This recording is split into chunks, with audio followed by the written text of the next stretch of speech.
Decide చేసుకునేసరికి Nayeem ఏంటంటే letter రాశాడు first నాకు ఫోన్లో నన్ను మానసికంగా చేయాలని చెప్పి నేను ఫస్ట్ టైం ఫేస్ చేశాను. ఆయన ఎప్పుడో వినేదాన్ని సంఘాల వాళ్ళకి ఇట్లా ఫోన్లు చేసి భయపెడుతూ ఉంటాడు, అమ్మాయిలంతా ఇట్లా తిడుతూ ఉంటాడని విన్నా నేను. మీతో మొదట ఎప్పుడు మాట్లాడలే, అంతకుముందు పరిచయం లేదు మీకు? అసలు పరిచయమే లేదు. నయీం గురించి తెలుసు అంతే, పార్టీలో పనిచేశాడు, ఇలా తన స్టోరీ అంతా తెలుసు. కానీ మేము ఎప్పుడు ప్రత్యక్షంగా కలిసింది లేదు, మాట్లాడింది లేదు. అయితే తను ఫోన్లో ఇంకా బూతులు తిడుతూ ఉంటే ఏంటి ఇట్లా ఫస్ట్ టైం నేను అప్పుడు ఫోన్ లిఫ్ట్ చేయడం. మాకు తెలిసిన అక్క అంది కట్ చేయి అది ఇంకా తెలుసులే కట్ చేయి అని చెప్పింది. అంటే వాళ్ళకి ముందే తెలుసు? వాళ్ళకి తెలుసు, వాళ్ళందరూ ఫేస్ చేసిన వాళ్ళు కదా. చెప్పిరా వదిలేసేయలే, ఏమి పట్టించుకోక వదిలేసేయి అని చెప్పారు. లకారాలతో తిడుతున్నాడు ఇంకా ఫోన్లో, గలీజ్గా అసలు ఇంకా వాళ్ళ పేర్లు వీళ్ళ పేర్లు తీసుకొని నీకు వాడు సరిపోలేదా వీడు సరిపోలేదా ఇలాగ తిట్టిండు. సార్ వాళ్ళని అందరినీ పేర్లు పెట్టి తిడుతుంటే ఫోన్ కట్ చేసిన. మళ్ళీ పార్టీ కోసం పనిచేయద్దు, మీరెవరు పనిచేయద్దు, పార్టీ కోసం పనిచేయద్దు, సంఘాలలో పనిచేయకూడదు, పార్టీ కంటూ ఎవరు సింపతిగా ఉండకూడదు. తను అంత యాంటీ అయిపోయాడు పార్టీకి. కాబట్టి తను మమ్మల్ని కూడా మెల్లగా ఎట్లా కొంచెం మెంటల్గా చేద్దామని చూశాడు నన్ను. నేను ఇంకా ఇలాంటి విషయాల్లో కొంచెం ఇంకా ముందుకే వెళ్తుంటా కదా. ఫోన్ వచ్చిందా కొంచెం ఏంటబ్బా ఫస్ట్ టైం వెళ్ళిన తర్వాత మళ్ళీ 2-3 సార్లు వచ్చింది ఫోను. మళ్ళీ నెక్స్ట్ డే వచ్చింది. ఇంకో రోజు నేనేం చేశా, వెళ్ళి ఇంకా గణేష్ చెప్పాడు ఈ ప్రాబ్లమ్స్ వస్తాయి నాకు తెలుసు, నేను ఎక్స్పెక్ట్ చేసిన అంటే నీకు తెలియదు, అంతా ఇక్కడంతా చూస్తూనే ఉంటారు, నువ్వు ములాఖత్కి వస్తున్నావు వెళ్తున్నావు ఇవన్నీ ఉన్నాయి అంటే నేను మా సంఘం వాళ్ళ మీటింగ్ ఉంటే వెళ్ళి చెప్పేసి. అంటే ఒకే బ్యారక్ లో ఉన్నప్పుడు మరి గణేష్ గారిని కూడా ఎందుకు మార్చలేకపోయారు నయీం? మరి తిట్టలేదా తనని పార్టీ కోసం పనిచేయద్దు అని? అప్పుడు తను పార్టీ వైపే ఉన్నాడుగా, జైల్లో ఉన్నప్పుడు పార్టీ వైపే ఉన్నాడు తను. ఓకే, అంటే మీతో మాట్లాడినప్పుడు బయటకు వచ్చి కొంచెం ఆ లాస్ట్ మూమెంట్ లో మారిపోయాడు తను, కానీ అంతవరకు పార్టీ మనిషిగానే ఉన్నాడు. తను కూడా పనిచేశాడు. శాఖమూరి అప్పారావు అంటే చాలా ఇది ఆయనకు. అట్లా కొంతకాలం ఉన్నాడు. అరాచకాలు ఉండేవి, ఆయన నేచరే అలాంటిది కాబట్టి, ఆయన హిస్టరీలోనే ఉంది కాబట్టి అది అట్లా ఉండేవాడు.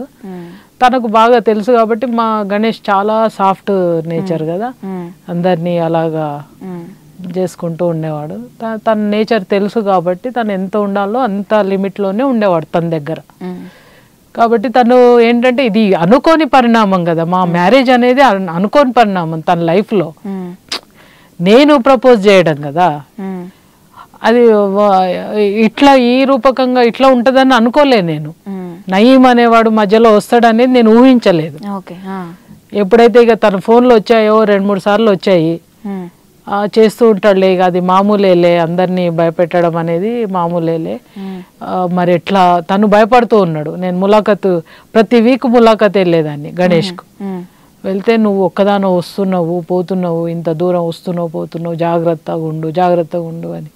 ఏం కాదు, చంపేస్తాడు, ఏముంది, అప్పుడైనా చచ్చిపోయేవాళ్ళం ఎప్పుడైనా చచ్చిపోయేవాళ్ళం కదా, ఏం చేస్తాడు, చంపుతాడు కదా నన్ను అంటే, అట్లా కాదు నీకు తెలియదు, జాగ్రత్తగా ఉండు అని చెప్పాడు. అంతలో ఏం చేశాడు, ఒక పెద్ద లెటర్ రాశాడు గణేష్కు. రాసి అన్న ఏంది నువ్వు ఏమనుకుంటున్నావు, 20 ఏళ్ల తర్వాత నీకు ఈ అమ్మాయే దొరికిందా పెళ్లి చేసుకోవడానికి, నీకు కావాల్సిన అమ్మాయిలను నేను చూపిస్తాన్నా, ఆమె ముసలామె, ఆమెను ఎందుకు చేసుకుంటున్నావు, నీకు ఇంకా అంతకన్నా యంగ్ పిల్లలు చేసి పెళ్లి చేస్తాను, నువ్వు మంచిగా సుఖంగా ఉంది, పెరోల్ మీద వచ్చినప్పుడు అట్లా ఉంది, అది ఇది అని ఇంత లెటర్ రాసి అది చూపించాడు గణేష్ నాకు. ఇలా రాసి చూడు, నువ్వు ఈ అమ్మాయిని పెళ్లి చేసుకొని మళ్ళీ వెళ్ళిపోదాం అనుకుంటున్నావా పార్టీలోకి, పరిణామాలు తీవ్రంగా ఉంటాయి అని హెచ్చరికతో లెటర్ రాసి పంపించాడు. నువ్వు బయటికి రావాలి అంటే జైలు నుంచి తను ఎట్లా ఉండమంటే అట్లా ఉండాలి అనేది రాసిట్టట. దాన్ని ఎప్పుడు గణేష్ సాఫ్ట్గా చేస్తూ వచ్చాడు. ఎందుకంటే తను అంతకాలం ఆ పాలిటిక్స్లో ఉన్నాడు, పోయిపోయి సరే తను నార్మల్ లైఫ్లోకి వద్దామని అనుకున్నాడు, అది వేరు విషయం. కానీ వాడు అట్లా బెదిరింపులకు కూడా తనేమి ఇది కాలేదు. బెదిరించాడా, ఆ లెటర్ చూపించాడు నాకు, ఇదిగో ఇలా లెటర్ వచ్చింది, ఏం చేద్దాం అంటే నేను తగ్గేది లేదు అని చెప్పా. నేనైతే నిన్ను పెళ్లి చేసుకుంటా, మనం పెళ్లి చేసుకుందాం అంతే. ఫర్దర్ లైఫ్ నేను ఎట్లా గడుపుతా అనేది అది నా చేతుల్లో ఉంది, నేను చూసుకుంటా ఆ లైఫ్ని. అంటే అందరికీ దూరం అయిపోతావు కదా నా వల్ల, నువ్వు పనిచేస్తున్న ఆర్గనైజేషన్. అప్పటికి నేను ఈ నయీం ఇష్యూ ఎప్పుడైతే స్టార్ట్ అయిందో, ఇదే కాకుండా తను ఏం చేశాడంటే, నయీము పిడుగురాళ్ళలో వాళ్ళ అక్క బావ ఉంటారు, వాళ్ళని మొదటి నుంచే భయపెట్టాడు తను. ఈ సందర్భంగా వెళ్ళి వాళ్ళని భయపెట్టాడు, ఇంటికి వెళ్ళి సినిమా పక్కీలో తుపాకులు, మొత్తం తుపాకులు వేసుకొని చిన్న చిన్న పిల్లలు, మనం మొత్తం స్టోరీ చూశారు కదా నయీంది, పిల్లల్ని వేసుకొని ఆడపిల్లల్ని వేసుకొని పోయి వాళ్ళ ఇంట్లో పోయి, వాళ్ళ అక్క స్కూల్లోకి వెళ్ళింది, స్కూల్లో పనిచేస్తుంది, ఇంటికి వెళ్ళారట. వాళ్ళ బావ కూతురు ఉండింది ఇంట్లో, వెళ్ళి మొత్తము బియ్యము పప్పులు ఉప్పులు అన్నీ గెలికి భయం, మళ్ళీ ఎక్కడ ఏం దాచారు అని. వీళ్ళు పార్టీ వాళ్ళు కదా ఒకప్పుడు, భయం. మళ్ళీ తన నీడ తన్నే భయపెట్టింది చివరికి నయీంను. అట్లా అయింది వాడి పరిస్థితి. వెళ్ళి చూసి భయపెట్టాడంట. అక్కను పిలిపించాడు ఇంటికి, పిలిపించి వాళ్ళని కూర్చోబెట్టి వాళ్ళ ఇంట్లోనే ఆ పిల్లలే వంటలు చేశారట, వండుకున్నారట మంచిగా. అందరూ తిండ్లు తినేసి కూర్చొని అన్నను కూర్చోబెట్టుకొని అక్కను కూర్చోబెట్టుకొని ఇంకా మాట్లాడి, ఏంటి అసలు గణేష్ అన్న ఎందుకు ఆ అమ్మాయిని చేసుకోవాలనుకుంటున్నా, మీ గురించి వాళ్ళని భయపెట్టారు. వాళ్ళని మీరు చెప్పండి, వద్దు అన్నకు వేరే అమ్మాయిని చూస్తాను నేను, అన్నకు కావాలంటే పెరోల్ మీద వచ్చినప్పుడల్లా అరేంజ్ చేస్తాను నేను, పెళ్ళే అవసరం లేదంటే అరేంజ్ చేస్తా అని చెప్పి వాళ్ళతో పెట్టుకుంటే ఆ అన్న చెప్పాడంట, లేదు ఆ అమ్మాయి కూడా నీకు తెలుసు కదా, అమ్మాయి ఆర్గనైజేషన్లో పనిచేసింది, వాళ్ళు ఇష్టపడ్డారు, చేసుకోవాలనుకుంటున్నారు, ఇష్యూ ఏముంది, వాళ్ళిద్దరు అది పర్సనల్, వాళ్ళ లైఫ్ వాళ్ళు ఇది చేసుకుంటారు కదా అని అంటే మీరు చెప్పండి అని చెప్పాడంట. సరే సరే అన్నారు వాళ్ళు కూడా కొంచెం షేక్ అయిపోయారు. అంటే అంతకుముందు వాళ్ళకు బాగా ఎదుర్కొన్నారు వాళ్ళు కూడా, నయీం వల్ల ఎదుర్కొన్నారు, పోలీసుల వల్ల అంతా ఎదుర్కొని వాళ్ళు నార్మల్ లైఫ్లో ఉన్నారు.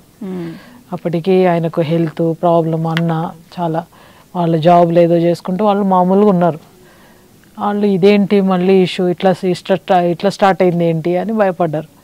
నాకు ఫోన్ చేశారు, నాకు ఫోన్ చేసి మాధవి మరి ఎట్లా, మరి కష్టమయ్యేటట్టుంది అది అని మాట్లాడారు.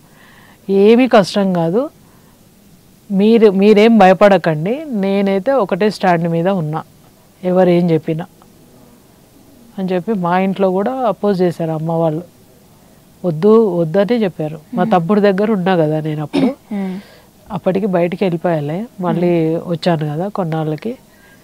వాడు ఎందుకు నువ్వు పోయి మళ్ళీ ఇట్లా పెళ్లి చేసుకుంటున్నావు, ఎందుకు లైఫ్ ఇట్లా చేసుకుంటున్నావు అని మాట్లాడలేదు అమ్మ కూడా. ఇంకా బయటికి వెళ్ళిపోయా నేను, మళ్ళీ మా రూమ్కి వెళ్ళిపోయిన తర్వాత ఇంకా ఫ్యామిలీ మెంబర్స్ ఇంకా కోపం ఉంటుంది, వాళ్ళకుండే అసహనాలు వాళ్ళకుండే ఇవి అర్థం చేసుకోవాలి మనమే అని చెప్పి మళ్ళీ వెళ్ళి ఇంకా మా మరదలు వాళ్ళతో కొంచెం వాళ్ళంతా ఇక కొంచెం ట్రెడిషనల్ ఇది బ్రాహ్మణికాన్ని ఇక ఎట్లుంటుంది, మేము చిన్నప్పటి నుంచి ఆ వాతావరణంలో ఉన్న మధ్యలో ఈ లైఫ్ ఇలాగుంది కాబట్టి అక్కడ ఘర్షణ జరిగేది అన్నట్టు ఇంట్లో. సరే అని అమ్మకైతే చెప్పాను నేను, తన్నే చేసుకుంటా అని చెప్తే ఇక వాళ్ళు మెల్లగా అర్థం చేయించా, నా లైఫ్ నేను చూసుకుందాం అనుకుంటున్నా, మీ పైన నేను డిపెండ్ అవ్వను, నేను ఎలాగైనా బయటికి వెళ్ళి ఏదో ఒక పని చేసుకొని బతుకుతా, ఆయన కోసం చూస్తూ నేను అలాగా నా జీవితాన్ని గడుపుతా, ఎవరు నాకు దూరం అయిపోయినా పర్లేదు, నా జీవితాన్ని నేను చూసుకుంటా, మీరు భయపడకండి ఫస్ట్ అని చెప్పా.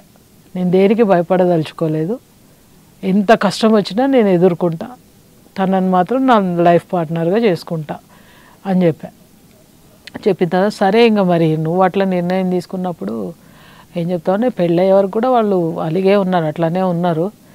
సరే ఇంకా వెళ్ళి గణేష్కు చెప్పిన తర్వాత నేను నా ఆర్గనైజేషన్ వాళ్ళ దగ్గరికి వెళ్ళి ఇట్లా మరి నేను రిజైన్ చేసేసిన. నేను అప్పటికి జాయింట్ సెక్రటరీ కదా, చెప్పా ఒక మీటింగ్లో కూర్చొని చెప్పేసి నేను ఇంకా సంఘంలో నుంచి బయటకు వచ్చేస్తున్నా, ఇది పరిస్థితి, మరి నేను ఇక పని చేయలేను బయట, అందుకని ఇక్కడతో ఇంకా నేను ఈ పాలిటిక్స్. ఎందుకు నయీం ఒత్తిడి వల్లే మీరు రిజైన్ చేయాల్సి వచ్చింది అప్పుడు? నయీం ఒత్తిడి ఒకటి, ఇంకా పోలీసుల నుంచి కూడా ఒత్తిడి ఉంటుంది కదా లైఫ్ అంతా. నయీం ఒక్కడనే కాదు, నయీము అదొక వ్యవస్థ, ఇదొక వ్యవస్థ. ఇక మధ్యలో ఇక ఏదన్నా ఒక డిసిజన్ తీసుకున్నప్పుడు ఒకవైపు తీసుకోవాలి అంతే, ఇంకా ఊగిసలాట ఉండొద్దు. ఇప్పుడు నాకు సంఘర్షణ అవుతుంది, నేను దీనికి దూరం అయిపోతున్నా కదా, నేను ఏదైతే అనుకున్నానో పని చేయాలి, నేను నాకు తోచినంత పని చేస్తూ పోవాలి, దీంట్లో ఇట్లా ఉండాలి సమాజం కోసం అని అనుకున్నా కదా, అది ఫుల్ఫిల్ అవ్వట్లేదు. సరే అది పర్సనల్ లైఫ్, ఇది దాన్ని రెండింటిని కలిపే పరిస్థితి లేదు. కలిపే సిచ్యువేషన్ ఉంటే కలుపుతుంటే మేము లేదు, చెప్పేసి రిజైన్ చేసేసిన. వాళ్ళు కూడా అసంతృప్తిగా ఫీల్ అయినరు, యాక్టివ్గా పనిచేసే వ్యక్తి వెళ్తుంది అన్నట్టుగా సమ్ ప్రాబ్లమ్స్. ఇంకా నేను బయటకు వచ్చేసి ఇంకా ఫ్రీ అయిపోయినా. అప్పుడు నాకు ఇంకా ఫోన్లు కానీ ఎలాంటివి లేవు.